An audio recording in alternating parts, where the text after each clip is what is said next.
Во Македонија годинава заклучно со месец септември се опожарени 16.700 хектари шума и 102.000 метри кубни дрвна маса. Вкупната штета е проценета на 181,5 милион денари, а закаснењето на пожарите се потрошени 8,5 милиони денари. Се очекува површините зафатени со пожар до крајот на 2012 година да достигнат 20.000 хектари, што е помалку во однос на критичните години.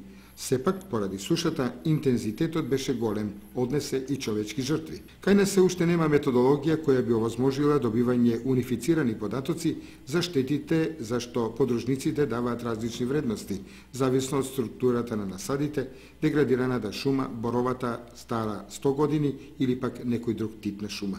Иако глобите се максимално зголемени за правни лица од 15.000 до 30.000 евра и за физички од 1.500 до 4.000 евра, бесправната сеча или така наречената зелена мафија се уште постои и представува проблем. Се настојува преку различни мерки да се задоволат потребите на местното население, за да се намали бесправната сеча, но за жал зелената мафија се уште функционира.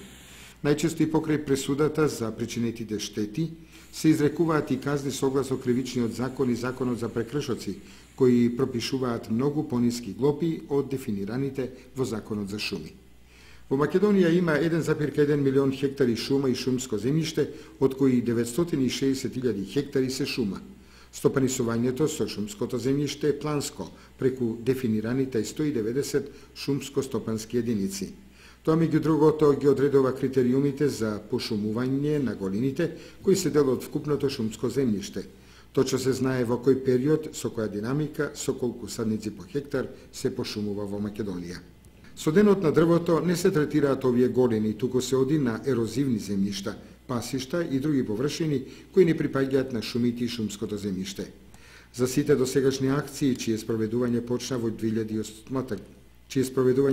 2008 година, процентот на прифатеност е преку 60%, што е повеќе од европскиот просек, со исклучок на лани, кога беше многу сушно. Пошумувањето е комплексен процес. 4 до 5 години по засадувањето на дрвцата се врши пополнување, заменување на неприфатената садница со нова. При тоа е пожелно нивно полевање, прашење, низ за активности за кои е задолжено предпријатието Македонски шуми.